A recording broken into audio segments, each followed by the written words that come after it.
This final episode was suggested by GR37A18. Thank you, and thank you everybody who has interacted with and supported the Derby Profile series. I deeply appreciate it.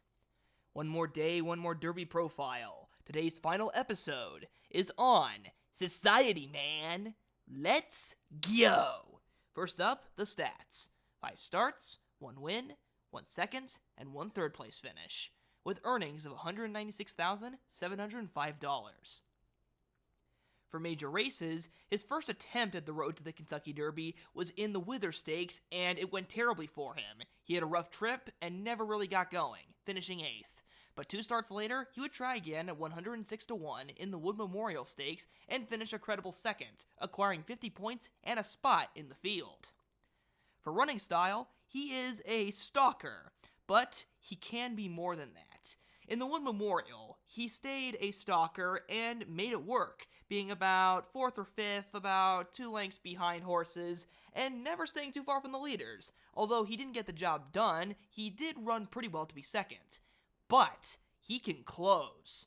In his maiden victory, he was 10 lengths behind the leaders in the Aqueduct Mud, and then he ate up every single bit of it and won by 3 lengths, covering 13 lengths in an Aqueduct Bog.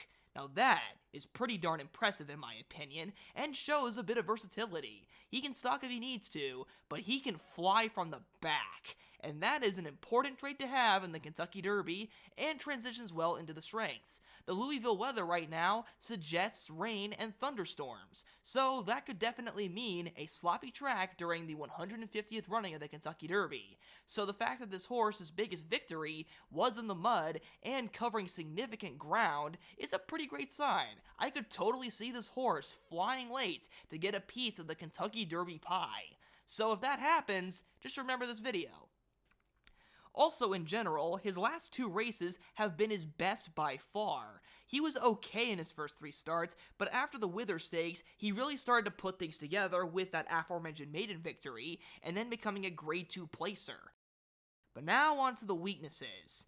The Wood Memorial was a pretty weak Kentucky Derby prep. The only horse in the Kentucky Derby that also ran the Wood Memorial was the one horse who defeated him, Resilience. So that's not great. Society Man has also never raced outside of New York, so this is going to be a completely different environment for him to get used to. Also, the Wood Memorial was a generally slow race. The thoroughgrass were okay, coming back about 4 1/4, still outside of Derby winning range, but the other figures were slower, such as his 87 Beyer that he got from that race. Under most metrics, the Wood Memorial was a low-quality Kentucky Derby prep, especially in comparison to the other 100-point Kentucky Derby preps, and it was a slow race.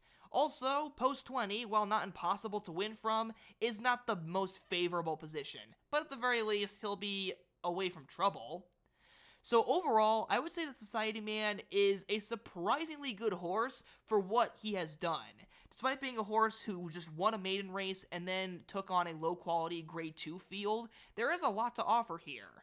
I could really see him flying through the Kentucky mud and picking up a piece and getting in on this action. So, far from a completely worthless horse. He's a pretty nice guy, and I'm excited to see what happens to him in the future if he continues to improve like he has. So for that, I will give him a B grade.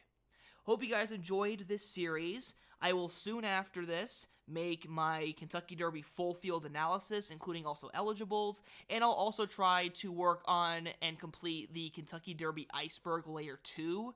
I'll try and get that as fast as possible, but I've definitely had a few setbacks. Also, it is finals week this week for me, so bear with me as I'm only one guy in college just making videos about things I love. Hope you guys enjoyed this episode and the entire series, and I will see you guys next time.